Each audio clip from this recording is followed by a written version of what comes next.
Hey, what's up, everybody? Welcome back to the All In Podcast. I got a very special guest today, my friend Michael Shinn, who is the Chief Operations Officer over at the Golf Sanctuary. We're going to tell you all about the Golf Sanctuary today, what it's about. It's not all about golf, is a little hint, but Michael is inspired to create an exclusive environment that embraces the two passions, people and the sport of golf. He's a complete relationship builder, leader, and innovator in business development. He was the general sales manager for one of the highest luxury auto dealer here in Tennessee. And most recently, before the Golf Sanctuary, he was vice president, employee benefits advisor of Hub International, which is a large global insurance firm focused on the mid-market. Born in Little Rock, he's now lives here locally in Williamson County, right here in Franklin, Tennessee.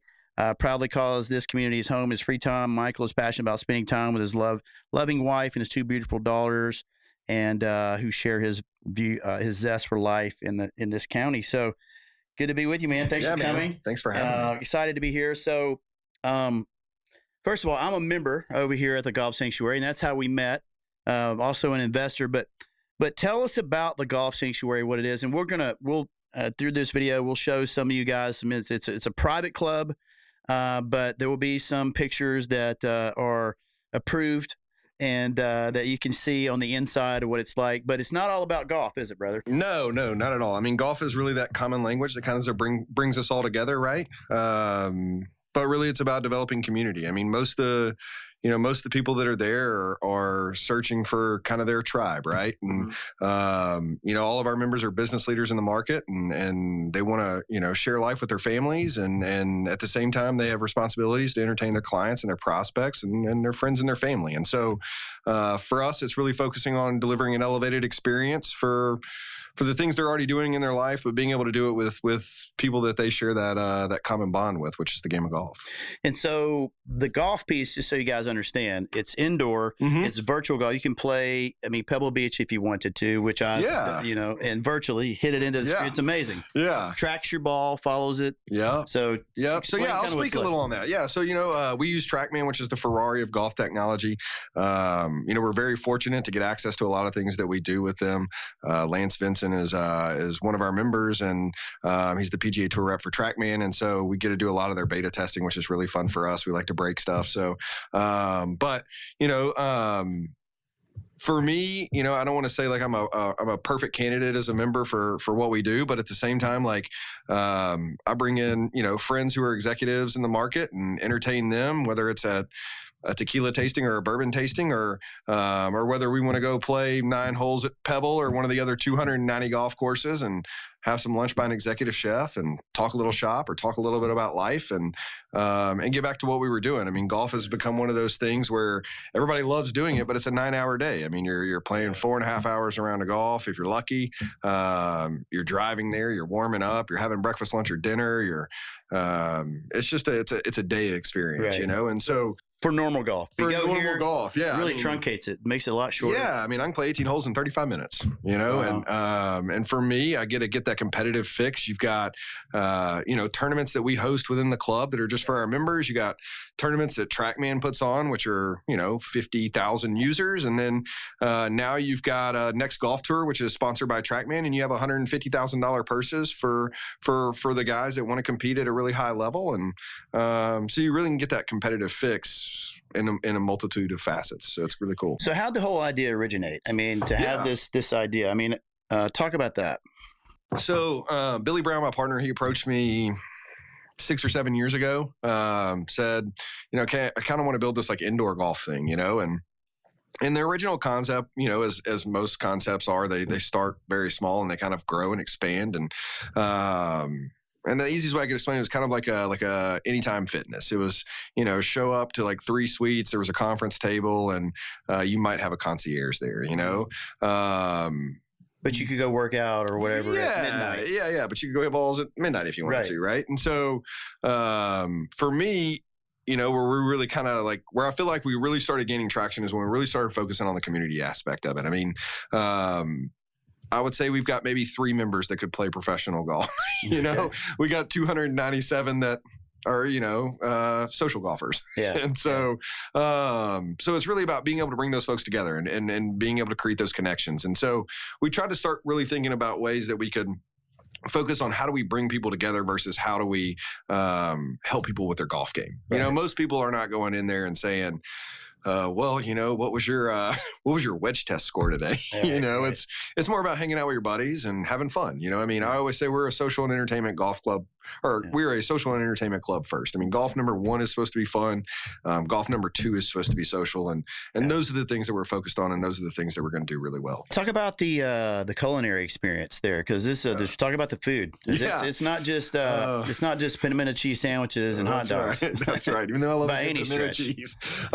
So yeah, there's very few opportunities in the world where you have a chance to have full access to the restaurant and the bar the entire time you play golf. And so we wanted to bring an elevated experience there that we knew would compete with the golf aspect of it. And I think if you walk around in the club and you ask most members, they'll tell you the food's either better or as good as the golf. And so, so we brought in an executive chef to really focus on elevating that experience and delivering you something that is what I like to call like an elevated comfort bar food.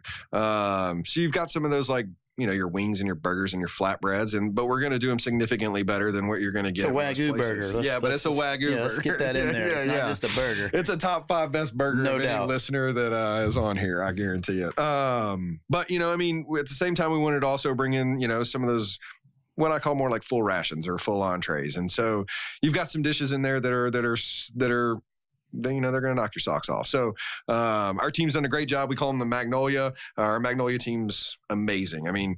For us, it was really about focusing on developing a culture in the hospitality space. We've had almost no turnover, which is incredible in that industry. And a lot of that has to do with our members as well. We have the best members in the world. We have a 1-pager for a rule sheet. And rule number 1 is no assholes allowed. So we've focused on being able to bring in, high quality people and, and they're looking for that high quality elevated experience. And our Magnolia team's been able to deliver that and they're rewarded for that. And so I think, it starts with people. I'm always going to say it's people first. Businesses can look really sexy on an Excel spreadsheet, but that's not what actually makes it work. And so we've got a really good team and they've been able to deliver an incredible experience, but at the same time, deliver an incredible product. So, and for me, I'm just thinking about this just now, but how I stumbled into it is Renee Rodriguez, who wrote Amplify Your Influence, and he travels around and helps people to really get really good on stage speaking and that sort of thing. So he picks and chooses, handpicks the event space, whether it be in Miami or San Diego or wherever. And he was doing one here, and it's like, I've got to go to Renee. And they're having it at the Golf Sanctuary. And I said, I've kind of heard of that. I heard Austin talk about it, who's also a member. And I'm thinking like, it's outdoors or whatever. Yeah. And so then we go and we're in this room. And so I was there for about 2.5 days. I was there all day, business hours, and then a half a day at night.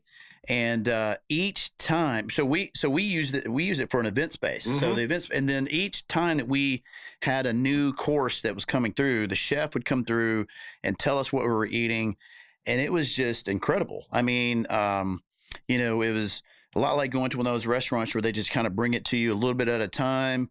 And after that, I was like, well, that's incredible. I just like to go hang out there, much less. And it's more than just 3 bays. You mentioned something about that, kind of the idea, but you've got several different bays that you can go in, lots of room. So you just reserve the time. But there's a whole event space area. There's an entire area in the front where people can just go. So like if the Masters was on or the playoffs was on in football or baseball, people go and hang out. It's a really cool space, and you can bring your family for dinner, things like. Now you guys got a breakfast thing going, right? Yeah, we did it. We started an elevated coffee service and really focused on just, again, doing breakfast meetings. In the area here, incredible. we've got a first watch, and that's great. And but you can only do it so many times. You can only do it so many times. And I looked at the menu for this breakfast thing, and it's top notch. It's really good. Yeah, it's really good. So you think about like a really amazing country club that has an incredible chef, and I don't even know if that really exists, but like here, you've got this small club, no windows, so you feel exclusive. and it is exclusive. And then you got this whole culinary experience, and then you got the vibe of all the guys and the gals. I guess there's probably some women members that are primary members. Yeah. So, but all these guys, I've gotten to meet people that next thing you know, I'm up in the box at the Titans game, you know, with T-Pain, you know, Terry Payne or something like that, you know, and you get to learn about these guys' businesses who from all walks of life. And really for me, what it did is reinforced what the amazing opportunity we have in America to pretty much do just about anything you want to do if you set your mind to it. And there's a business out there finding need, because there's so many stories in that building and these members have, right? I mean, I've gotten to meet some really cool people. That's I'm sure you have as well. About it. I mean, like just today, I got to meet a golf legend, you know, and it would have never happened if not for the golf sanctuary. And so you get to meet these people. I mean, I always say like the most special thing about the place is the people that you meet and the stories that you get to hear, as you touched on. I mean, it's pretty epic. And, you know, and you nailed it on the head with Renee's, you know, event that he hosted. I mean, I was blown away at how much time you guys were just in that room. I mean, you guys were powering schooling. Yeah, I mean, it was intense. It was intense. But you know, I mean, that's a perfect example of some of the things that we can do. And you know, and corporate events is a focus of ours. I mean, we've done some big events for Delic US and Schneider Electric, and it's fun for us. You know, I mean, we get to kind of really show off. So you mentioned some of these, some of the bays, they're sponsored, right? So some of these corporations that come in, they sponsor. You might have the Schneider Electric Bay, and so forth, and you just pretty much reserve it. What are the hours? Like, you know, people go at all kinds of hours. So like, I know a friend of mine, he's got small kids, puts them to bed, then goes and hits some balls, or goes really, really early in the morning, but. Because you have a code, you go in, right? And so this was purely selfish for Billy and me. We both have young kids, and you know, for me, I can hit balls at 5 a.m. and I can hit balls after 8 p.m. And my traditional golf schedule is Monday through Friday, 8 to 5, if I can play. You know, I've got a 5-year-old and a 4-year-old, and the weekends are family time. And so we said, well, let's make it 24 hours and let's figure out how to do it. And one of the things that we did was make it to where you've got to have a phone, an app on a phone to actually get into the suite or into the facility. You know, you'll give a code to your buddy. You're never going to give a phone to your buddy and say, hey, go hit balls for 3 hours. So, you know, it was really important for us to be able to do that. And now I'm blown away at like how I see it utilized, you know, for that 24-hour access. I mean, we have musicians that are in there at 2, 3 in the morning. And, you know, when they're getting off work, we have guys that are like, screw going to the gym. I'm going to go hit golf balls at 4 and 5 in the morning. And so it's been really fun to see. I mean, that's the thing I love about it is, you know, it's truly a sanctuary. Like it solves my problems, but it solves so many other people's problems that I would have never dreamed of. So yeah, think about just the businesses, the corporate, you know, corporate sponsorships, events, corporate events. That's pretty much like one of the big, you know, things that's such an advantage there. I mean, you can have a corporate event, hope your business can host it there. Yeah, and they have an incredible experience, whether it's someone plays golf or not. I mean, you're right. Yeah, I mean, that's kind of the deal, right? Like we had a big group in there the other day. It was 95 folks. 60 of them wanted to play a version of golf, right? But there was probably only 20 of them that actually wanted to really swing a club. And so we put together a virtual putt-putt contest for 30 of them, and they had a blast. And then the other 20, you know, we let them play 9 holes on the back 9 at Pebble, actually. Right. So you can do so much. I mean, and again, like that's, you know, where it always goes back to about, you know, I always say it's like, hey, look, we're looking for business leaders that want to do life with their families because, you know, for me, I bring my 5-year-old and 4-year-old and we'll hit balls over trains and dinosaurs. You know, my dad lives on a golf course and all they want to do there is go play in the bunker. And then the whole time I feel like I'm herding raccoons, you know? And so, you know, when I bring them there, I'm in a room, I could theoretically lock the door. And the reality is, I mean, their attention spans are going to be 30, 45 minutes at the most. So we may hit 15 balls, and I just want it to be fun for them. You know, golf's really hard. And so I focus on it being fun for them. You know, they'll run up to the screen, play with the dinosaurs and all that fun stuff. And then, and it's a win for all of us because my wife sleeps in. I take them to the sanctuary. And like I said, we hit balls. And then about 30, 45 minutes in, I just move the chairs over, throw up Disney Plus on the TV, let them watch Brave or Encanto or whatever the new jam is. And then I'll hit balls for an hour. So it's really a win for the whole family. I think it's the full spectrum of, I mean, you can all the way from I mean, kids bring in doing really cool games, fun games where they're putting, hitting in. Like you said, there's like these cartoon games. You can just choose what you want to do. Hey, I want to play a game, putting game, driving game, whatever. Or I can just do a practice round, or I can go play whatever course you want. Had a friend of mine walked in one day, saw his home course on the screen in the big room in Denver. He's like, well, I play there. And just because you got the trees, and you see it's on this gigantic screen. And then all the way down to people can talk about, like, those that are really good golfers out there, the kind of what they can do to fine tune their games. You can talk about ball speed. You mentioned something earlier. I didn't know what the hell that was. But So, I mean, you've got wedge something. So, I mean, we've got some really talented folks that are members there that really utilize it to focus on their game from a game improvement standpoint. And so, I'll give a shout out to one of our guys, Nolan Ray. He's doing really well on the PGA Canadian Tour, and he uses it a lot in the winter. Jacob Wilson, who's an up-and-coming college player, is doing really well. That man practices more than any human being I've ever seen in my life, but he's using it to really like dial in yardages, or you can take it to travel. I mean, Lipscomb University, both their men's and women's teams are members, and the women have used it. Their women's team, which had their best season ever last year. I don't want to say it's completely because of the golf sanctuary, but it might be. Little something to do. Yeah. Just kidding, Shannon. But like, it's for them, they're able to go in and say, hey, we're going to play at, we're at 650 feet above sea level here in Brentwood. They're able to go over and say, we're going to go play in South Carolina on the beach next week. So we need to be able to drop it to sea level and redial in all of our distances. So you can actually go in and drop the whole system to sea level, and you're going to hit the ball much shorter at sea level versus you are here in Brentwood. So they are already going in, and they've got half their legwork done before they arrive. So it's really cool to see it done. I mean, we did it last year with Vegas, and we had a huge advantage over everyone just because we were able to know exactly, hey, my wedges are going to go 15 yards further here than they are in Brentwood, Tennessee. It's what's amazing. I even heard Billy say he figured out a certain line on a green over at Richland. Mm-hmm.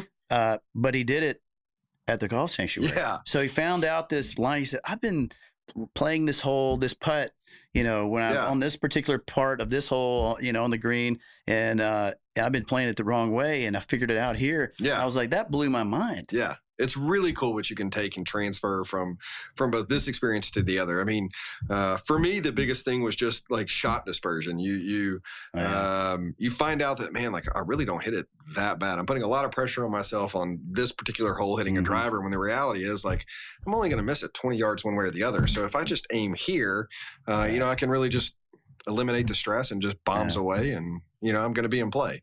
I think I see more people from a hitting their driver and hitting their wedges that have improved the most in that place than anything else. So talk about what's coming up, because we've got some changes coming up, or some improvements, or that are going to be cool, make it cooler, and then also some possible growth, right? Yeah, that's right. So we're looking at expanding both, here locally and internally, as well as regionally. So right now we've got about 2,000 square feet that we're going to go ahead and renovate. We're going to add 2 additional suites, which is going to allow us to bring in about 75 new members. So it'll be an additional 2,000 square feet. Yep. And then we're going to bring in a new system called Putt View, which to me is as exciting as TrackMan. Universities use this, right? Yeah, professionals, universities. I mean, it is. It's really cool what it can do from a game improvement standpoint. It's off the charts. And then those 2 additional suites that we're going to bring in, we've talked about putting in some sort of like mechanism to allow it to where those suites can be shared. So you can run like an 8-some or a 10-some in there, which will be a whole lot of fun. And then we're looking at, once we kind of complete this going into the spring, really finalizing our outdoor space out back, so we can bring in more of a private patio, and which would be killer back there. Yeah. So it's a really cool spot. And then from a regional standpoint, we've got, we built this team and this facility to grow. I mean, that's what it was all about, is to scale it. And we've really, I feel like, dialed it in and really know what our sweet spot is. And now we're working with Trey Kirby and figuring out all the different locations we want to go to. So we've identified 4, and we're going to start working towards that. So, I mean, for me, it was a lot about networking. I've got teammates that are really good at golf. And so it was about, pouring into them, say, hey, this is how I want to pour into you and provide this kind of experience. And they had kind of already known about it. But then just hanging out. I mean, 8 out of 10 times I go, I don't don't pick up a club. I mean, I'm there. I'll see you. I think I've seen you pick up a club once. I'll see other people there, and we'll hang out. I mean, back in the back, you have these booths that if I need to hop on a Zoom, you literally just kind of go into this phone booth that's all soundproof, and you can conduct a quick Zoom. And go right back out and network and all that sort of thing. So all the people that I've met, I think that's when you got 300 really high quality people, and some of them are really good golfers. Some of them may not break 100. Yeah, I would say some may not break 400. Right. Yeah. So, but something about it, just because the time, you don't have to, like, it's not a 9-hour day. Yeah. It's not 100 degrees, or it's not 35 or 40 degrees, because golf shuts. We get all 4 seasons here, right? Yep. And probably the summer is more intense than the winter. But it shuts down. You got so much time, and then plus the daylight. So I think that's where also kind of some people, right? In the winter, it starts getting dark at 4:30, 5 o'clock. What am I going to do?